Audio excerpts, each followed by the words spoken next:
semuanya, perkenalkan nama saya Minggir, program studi pendidikan biologi di IKIP PGRI Pontianak. Nah, dalam kesempatan kali ini kita akan membahas materi biologi, yaitu materi bioteknologi. Nah, kalian pasti pernah kan nyobain makanan seperti tempe, tapai, dan keju? Ataupun kalian juga pernah kan nyobain yang namanya nata de coco, kecap, ataupun yogurt? Nah, sebelum saya memulai materinya, saya berharap teman-teman sekalian dapat menyimak video ini dengan baik ya, sehingga dapat menambah pemahaman kalian terkait materi kali ini. Adapun kompetensi dasar dari materi yang akan kita bahas pada video kali ini yaitu 3.7, menerapkan konsep bioteknologi dan peranannya dalam kehidupan manusia. Adapun tujuan pembelajaran kita kali ini yaitu yang pertama, peserta didik dapat menjelaskan pengertian bioteknologi. Yang kedua, peserta didik dapat menjelaskan perbedaan bioteknologi konvensional dan bioteknologi modern. Yang ketiga, peserta didik dapat mengidentifikasi penerapan bioteknologi dalam berbagai bidang. Nah, kalian tahu nggak sih, makanan-makanan yang disebutkan tadi itu adalah contoh dari produk bioteknologi. Lalu, kalau begitu, apa ya sebenarnya bioteknologi itu? Yuk, kita bahas lebih lengkapnya.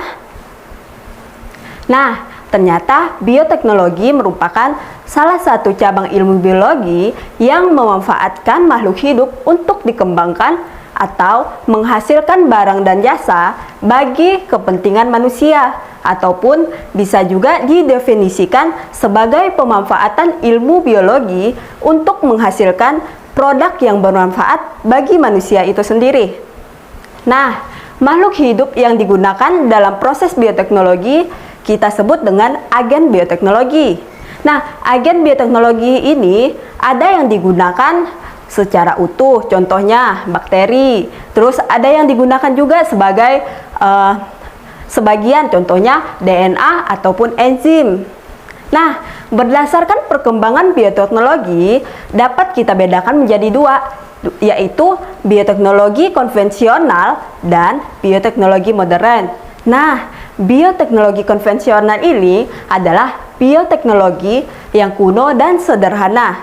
Atau bisa kita artikan bahwa bioteknologi konvensional ini adalah bioteknologi yang menggunakan mikroorganisme secara langsung. Misalnya dalam proses fermentasi, seperti produk-produk yang sudah Ibu sebutkan sebelumnya. Terus itu adalah hasil dari bioteknologi konvensional.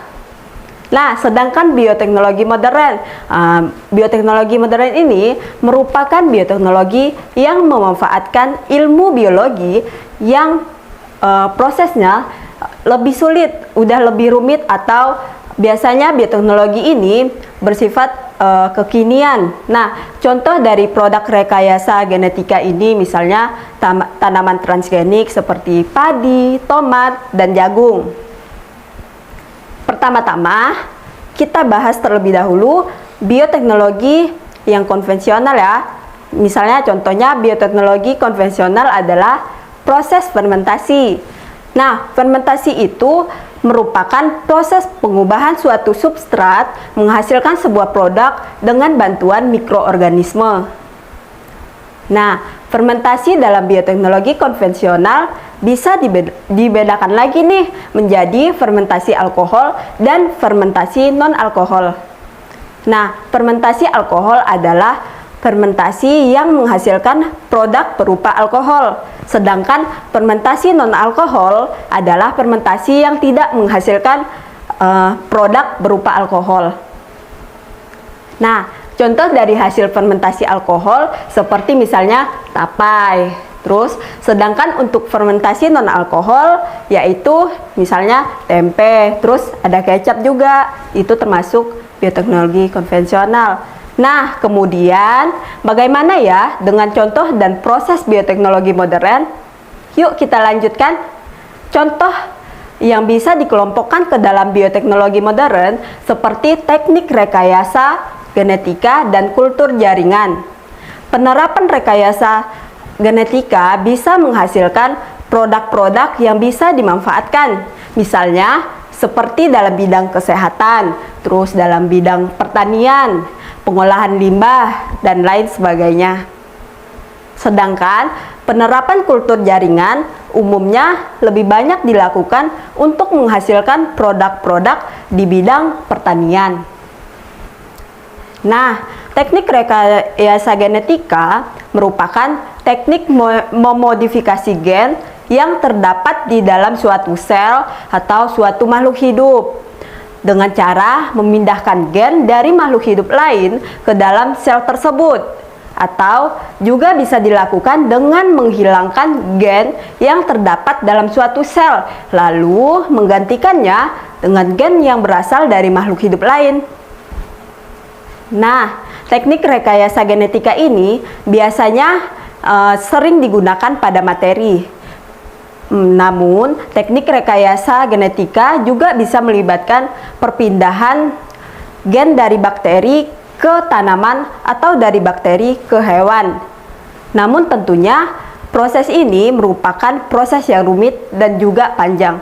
Nah, hasil dari rekayasa itu sendiri, rekayasa genetika ini disebut dengan transgenik. Contoh tanaman transgenik yang sudah pernah dihasilkan itu adalah tanaman padi transgenik. Nah, contoh lain dari penerapan bioteknologi modern ini, misalnya kultur jaringan tadi. Kultur jaringan adalah suatu media perbanyakan tanaman ataupun tanaman juga sel hewan yang dilakukan dengan cara menumbuhkan sel atau jaringan tumbuhan atau hewan dalam suatu media buatan yang dikerjakan dalam laboratorium. Nah, demikian tadi pembahasan materi kita tentang bioteknologi. Selanjutnya ada sebuah kuis nih buat kalian. Silahkan kalian tuliskan jawaban di kolom komentar ya. Untuk pertanyaannya yang pertama, sebutkan mikroorganisme dan pemanfaatannya dalam bidang bioteknologi. Terima kasih karena sudah menonton video ini sampai selesai ya. Semoga video ini bisa bermanfaat untuk kalian semuanya. Sekian dan sampai jumpa.